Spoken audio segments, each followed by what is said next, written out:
আসসালামু আলাইকুম। বায়োলজিতে কিভাবে পড়াশোনা করলে 90+ মার্কস পাওয়া যায়? শুধু 90+ মার্কস না, কেউ যদি 100-তে 100 পেতে চায় তাহলে তাকে কিভাবে পড়াশোনা করতে হবে, কোন কোন বিষয়গুলো ফলো করতে হবে। বায়োলজিতে সবচেয়ে প্রবলেমের জায়গা যেটা, সেটা হচ্ছে এমসিকিউ। অসংখ্য স্টুডেন্টের একেবারে সেম কোশ্চেন, যে সিকিউ তো কোনো মতো লিখতে পারি, বাট এমসিকিউতে কোনোভাবে ভালো করতে পারতেছি না। কিভাবে এমসিকিউতে আমরা 25টা এমসিকিউ কারেক্ট করতে পারি, কোন স্ট্র্যাটেজি ফলো করলে বায়োলজিতে ভালো করা যায়, এই বিষয়ে আজকে গুরুত্বপূর্ণ আলোচনা হবে। সো আমরা কিভাবে সিকিউ আমরা কিভাবে লিখব, 5টা পয়েন্টে আলোচনা করব, যে এই 5টা পয়েন্ট ফলো করলে সিকিউতে ফুল মার্কস আসবে। আমরা এমসিকিউতে কিভাবে 25টা এমসিকিউ কারেক্ট করতে পারি, এটার উপর আমরা 5টা পয়েন্ট আলোচনা করব। তার মানে টোটাল 5 এবং 5, টোটাল 10টা পয়েন্টে আমরা সিকিউ এবং এমসিকিউতে কিভাবে ফুল মার্কস পাওয়া যায় এই বিষয়ে আলোচনা করব। সো আমরা শুরু করতেছি। তো প্রথমে সিকিউ এর ক্ষেত্রে আমাকে প্রথম যে বিষয়টা খেয়াল করতে হবে সেটা গুরুত্বপূর্ণ চিত্র আছে, এই চিত্রগুলো আঁকা শিখতে হবে। তো তোমার বায়োলজি বইটা যদি তুমি খুলো, সেখানে তুমি দেখবা বোর্ড কোশ্চেনের মধ্যে গ নাম্বার কোশ্চেনের ক্ষেত্রে দেখবা অনেকগুলা গুরুত্বপূর্ণ চিত্র আছে। যেমন ধরো mitochondria, plastid, nucleus, neuron, nephron, বৃক্ক, তারপরে তোমার সাইনোভিয়াল অস্থিসন্ধি বা উদ্ভিদের পানি শোষণ, এরকম বায়োলজির ক্ষেত্রে দেখবা অনেকগুলা চিত্র দেওয়া আছে। তো এই চিত্রগুলোর মধ্যে যেগুলো গুরুত্বপূর্ণ, যেগুলো বোর্ডে আসছে, শুধু এই চিত্রগুলা তুমি যদি কি করতে হবে, এই চিত্রগুলো তোমাকে না দেখে আঁকা শিখতে হবে। 1 নাম্বার পয়েন্ট, চিত্রগুলো না দেখে আঁকা শিখতে হবে। তারপরে কি করতে হবে, এই চিত্রগুলা সঠিকভাবে ইন্ডিকেট করা শিখতে হবে। শুধু চিত্রগুলা না দেখে আঁকলেই হবে না, চিত্রগুলা ইন্ডিকেট করা শিখতে হবে না দেখে। 3 নাম্বার পয়েন্ট কি, এই চিত্রটা তুমি তাহলে আঁকা শিখলা, 1 নাম্বার পয়েন্ট। 2 নাম্বার, চিত্রগুলা না দেখে তুমি ইন্ডিকেট করা শিখলা। 3 নাম্বার পয়েন্ট এই চিত্র দেখে দেখে কিভাবে কতটা সাজিয়ে গুছিয়ে বর্ণনা দেওয়া যায়, সেই দক্ষতাটা তোমাকে অর্জন করতে হবে। আসলে কেউ যদি একটা চিত্র আঁকতে পারে, চিত্রটা না দেখে যদি ইন্ডিকেট করতে পারে, তাহলে খুব সুন্দরভাবে ওই চিত্রটা দেখে দেখে সুন্দরভাবে বর্ণনা দেওয়া যায়। এই চিত্র দেখে দেখে কিভাবে বর্ণনা দেওয়া যায় সেটার প্র্যাকটিস করতে হবে। জাস্ট বইয়ের মধ্যে আমি বইয়ের পড়া মুখস্থ করছি সেটাই লিখলাম, এরকম না বিষয়টা। নিজে নিজে সেটা যেন চিত্র দেখে বর্ণনা দেওয়া যায়, সেই দক্ষতাটা তোমাকে অর্জন করতে হবে। দেন যেটা করতে হবে সেটা হলো কি, বর্ণনামূলক প্রশ্নের ক্ষেত্রে তুমি সব প্রশ্নের মধ্যে তো চিত্র দিতে পারবে না। সো অনেক কোশ্চেনে আছে কোনোভাবে চিত্র দেওয়া সম্ভব না। গুরুত্ব আসতে পারে, মাইটোসিস বিভাজনের গুরুত্ব আসছে, বা মিওসিসের গুরুত্ব আসছে, বা আদার্স বর্ণনামূলক প্রশ্ন আসছে।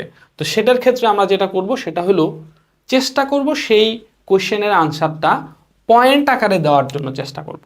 যদি পয়েন্ট আকারে দেওয়া সম্ভব না হয়, তাহলে চেষ্টা করব প্যারা করে দেওয়ার জন্য। গ নাম্বার প্রশ্ন যেন 3টা স্পেসিফিক আলাদা আলাদা প্যারা যেন বোঝা যায়, ঘ নাম্বারের প্রশ্ন যেন 4টা আলাদা আলাদা প্যারা যেন বোঝা যায়। তো এই যে আমরা হয় পয়েন্ট আকারে দিব অথবা প্যারা আকারে দেওয়ার চেষ্টা করব। এবং সর্বশেষ 5 নাম্বার পয়েন্ট যেটা, সেটা হলো, যদি রোগের ক্ষেত্রে, আমাদের বায়োলজিতে অনেকগুলা রোগ আছে, এই রোগের দেখবা বইয়ের মধ্যে প্যাসেজ আকারে একবার গদ বাঁধা একটা বর্ণনা দেওয়া আছে। তো এই যে একবারে একটা বর্ণনা দেওয়া আছে, সো এটা এটা আসলে ভালো সিস্টেম না। তোমাকে প্রত্যেকটা রোগ স্পেসিফিক, রোগটা কি, কেন হয়, লক্ষণ কি, প্রতিকার কি, এই কয়টা স্টেপ, কি, কেন হয়, লক্ষণ কি, প্রতিকার কি, এটা যেন প্রত্যেকটা রোগের ক্ষেত্রে সেপারেটলি তুমি যেন বলতে পারো যে এই রোগটা আসলে কি, এই রোগটা কেন হয়, এটা হলে কি কি লক্ষণ প্রকাশিত হয়, এটার প্রতিকার কি। যেমন তোমার ধরো ধরো হার্ট অ্যাটাক, বা ধরো ডায়রিয়া, বা ধরো যক্ষা, বা ধরো নিউমোনিয়া, বইয়ের মধ্যে যতগুলো রোগ আছে, যেমন ধরো রাতকানা, রিকেটস, রক্তশূন্যতা, যে রোগগুলো আছে স্পেসিফিক আমি যেন বলতে পারি এটা কি, কেন হয়, লক্ষণ কি, প্রতিকার কি। তাহলে যে কি, এটা হলো ক নাম্বার প্রশ্ন, কেন হয় খ নাম্বার প্রশ্ন, লক্ষণ গ অথবা ঘতে আসতে পারে, প্রতিকার গ অথবা ঘতে আসতে পারে। এখন ধরো একটা লক্ষণ আসছে গ নাম্বারে, তুমি জাস্ট এই রোগের লক্ষণগুলো দিয়ে দিলা, বিষয়টা এমন না, এমন করা যাবে না। তুমি প্রথমে কি অথবা কেন হয় সেটা দাও, তারপরে লক্ষণগুলো দাও, তাহলে আনসারটা সুন্দর হইলো, প্যারা বাড়লো, স্টেপ হইলো। তারপরে যেমন প্রতিকার আসছে, যেমন যে ধরো থ্যালাসেমিয়ার প্রতিকার আসছে, তাহলে তুমি সরাসরি প্রতিকার লেখো না, তোমাকে কি করতে হবে, তুমি কি অথবা কেন হয় যে কোনো একটা স্টেপ দাও, তারপরে প্রতিকারটা দাও, তাহলে উত্তরটা কি হলো, সুন্দর হলো, বড় হলো, স্ট্যান্ডার্ড হলো। সো এই 5টা রুলস বা 5টা পয়েন্ট তুমি যদি ফলো করতে পারো, তাহলে হচ্ছে যে তুমি বায়োলজিতে সৃজনশীলে খুব সহজে ভালো মার্কস পাবা।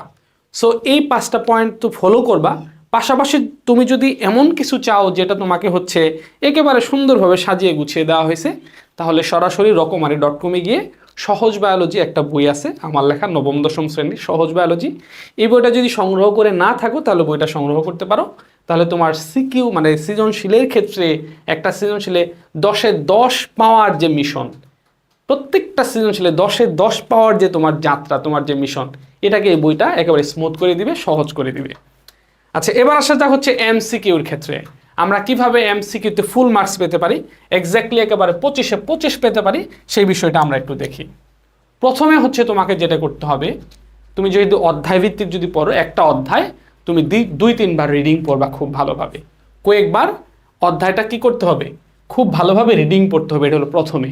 তাহলে আমি প্রথমে অধ্যায়টা কয়েকবার রিডিং পড়বো, তারপরে আমি কি করব, তারপরে হচ্ছে আমি এই অধ্যায়ের উপর, এই অধ্যায় ভিত্তিক যে আমার গাইড আছে বা টেস্ট পেপার আছে, সেখান থেকে আমি অধ্যায় ভিত্তিক বিগত 6-7 বছরের সকল বোর্ডে আসা যে এমসিকিউ আছে, এই অধ্যায় থেকে যত এমসিকিউ আসছে, একেবারে অধ্যায় ভিত্তিক যত এমসিকিউ আসছে 6-7 বছরে, সকল বোর্ডের এমসিকিউ যে উত্তরগুলো আছে, এগুলা গাইডের মধ্যে আছে, বাট উত্তরগুলা গাইডের উত্তর না দেখে উত্তরগুলা তুমি মুছে ফেলো বা কেটে সরায় ফেলো, উত্তর দেখা যাবে না। জাস্ট গাইডের এই এমসিকিউগুলা তুমি এই মেন বই থেকে বই রিডিং পড়ে পড়ে এই গাইডের এমসিকিউগুলা তুমি বের করবা। এটা হলো তোমার হচ্ছে এটা হলো দ্বিতীয় পয়েন্ট। তাহলে হচ্ছে কি করতে হবে, প্রথম পয়েন্টে বইটা 3-4 বার বা কয়েকবার ভালোভাবে রিডিং পড়তে হবে অধ্যায়টা। তারপরে আমি কি করব, ওই অধ্যায়ের ওপর 6-7 বছরে যত সকল বোর্ডে যত এমসিকিউ আছে, এই এমসিকিউর উত্তরগুলো আমি কি করব, মেন বই থেকে খুঁজে খুঁজে বের করব, গাইডের উত্তর দেখব না, মেন বই থেকে খুঁজে খুঁজে বের করব। এটা হলো 2 নাম্বার পয়েন্ট। 3 নাম্বার পয়েন্ট কি, এমসিকিউ এর যখন আমি উত্তরগুলা বের করতেছি, শুধু উত্তরগুলা বের করলেই হবে না, যখনই আমি যেই অংশ থেকে উত্তরটা বের করব সেখানে আমি দাগায় রাখবো। তার মানে এমসিকিউ এর উত্তর বের করার সময় মেন বইয়ের ওই অংশগুলো দাগিয়ে রাখতে হবে। এটা হচ্ছে আমার 3 নাম্বার পয়েন্ট। আচ্ছা, 4 নাম্বার পয়েন্ট কি, যখন আমি বোর্ডের সকল এমসিকিউ আমি বের করলাম, দাগায় রাখলাম, এরপরে আমি কি করব, এরপরে হচ্ছে আমি যত বেশি পারি, যত সম্ভব আমি মেন বইটা বেশি বেশি রিডিং পড়ব। কি কারণে মেন বইটা রিডিং পড়বে একটু ভালোভাবে মাথায় রাখো। এখন পর্যন্ত যত ফাইনাল পরীক্ষা হয়েছে, যত বোর্ড কোশ্চেন আছে বায়োলজির ক্ষেত্রে, যত এমসিকিউ আসছে, একেবারে প্রত্যেকটা এমসিকিউ মেন বই থেকে হুবহু কমন পড়ছে। এখন পর্যন্ত কোনো এমসিকিউ, এমন কোনো এমসিকিউ আসে নাই যেটা রিডিংয়ের মধ্যে নাই। বায়োলজি একমাত্র সাবজেক্ট, মনে রাখো, বায়োলজি একমাত্র সাবজেক্ট যেটা ফিজিক্স কেমিস্ট্রি বায়োলজি মানে ফিজিক্স কেমিস্ট্রি ম্যাথের মতো না। বায়োলজির সকল এমসিকিউ একেবারে মেন বই থেকে, রিডিং থেকে হুবহু কমন পড়বে। সো বেশি বেশি বইটা আমরা রিডিং পড়তে থাকবো। এই হচ্ছে গেল 4 নাম্বার পয়েন্ট। তারপরে আমি কি করব, এরপরে দেখো আমি যখন প্র্যাকটিস করব, বিশেষ করে মডেল কোশ্চেন করব বা হচ্ছে একটা টেস্ট পেপার থেকে একটা স্কুলের ভালো ভালো স্কুল কলেজের প্রশ্নগুলো যখন আমি সলভ করার চেষ্টা করব, তখন আমাকে যেটা করতে হবে, আমি অবশ্যই উত্তর না দেখে প্র্যাকটিস করব। আমি অবশ্যই কি করব, উত্তর না দেখে প্র্যাকটিস করব। তাহলেই হচ্ছে আমরা এমসিকিউতে 25-এ 25 বা একেবারে এক্স্যাক্টলি ফুল মার্কস পাবো আমরা। এই যে জাস্ট এই 5টা রুলস যদি আমরা ফলো করি, তাহলে একটু ভালোভাবে দেখো, আমরা যদি সিকিউ এর ক্ষেত্রে যদি এই 5টা রুলস, জাস্ট চিত্র আঁকতে শেখা, চিত্রটা ভালো করে ইন্ডিকেট করতে শেখা, চিত্র দেখে দেখে বর্ণনা দেওয়া শেখা, যদি বর্ণনামূলক প্রশ্ন হয় পয়েন্ট আকারে লেখা বা প্যারা করে লেখা, অথবা রোগের ক্ষেত্রে কি কেন হয়, লক্ষণ কি প্রতিকার কি, জাস্ট স্পেসিফিক এই 5টা রুলস 5টা পয়েন্টের উপর বেস করে যদি আমি পড়ি, তাহলে সিকিউ এর ক্ষেত্রে যথেষ্ট ইনশাআল্লাহ। আর এমসিকিউ এর ক্ষেত্রে জাস্ট এই 5টা রুলস আমরা ফলো করব, বইটা ভালোভাবে কয়েকবার রিডিং পড়ব, তারপরে 5-6 বছরের বিগত বছরের যে এমসিকিউগুলা, এগুলা হচ্ছে উত্তর না দেখে নেই, নিজে নিজে উত্তরগুলা খুঁজে বের করব, খুঁজে বের করার সময় সেটা দাগায় রাখবো। এরপর হলো বেশি বেশি রিডিং পড়ব, পাশাপাশি যখন মডেল কোশ্চেন করব বা হচ্ছে টেস্ট পেপার থেকে যখন আমি এমসিকিউ প্র্যাকটিস করব, অবশ্যই উত্তরটা আমি কি করব, না দেখে দেখে, না উত্তর না দেখে আমি প্র্যাকটিস করার চেষ্টা করব। তাহলে সিকিউ এর ক্ষেত্রে 5টা এবং এমসিকিউ এর ক্ষেত্রে 5টা, এই টোটাল 10টা পয়েন্ট যদি আমি ফলো করি, 10টা রুলস যদি আমি ফলো করি, তাহলে বায়োলজিতে আলহামদুলিল্লাহ 90+ মার্কস পাওয়া সম্ভব। শুধু 90 না, 100-তে 100 পাওয়া সম্ভব। এখন তুমি বলতে পারো আমি তো বায়োলজিতে অনেক দুর্বল, আমার দ্বারা কি সম্ভব? আসলে তোমার দ্বারাই সম্ভব। আসো দেখি আল্লাহ তাআলা কি বলতেছেন, যে আল্লাহ তাআলা কি বলতেছে যে তোমার দ্বারা সম্ভব কিনা।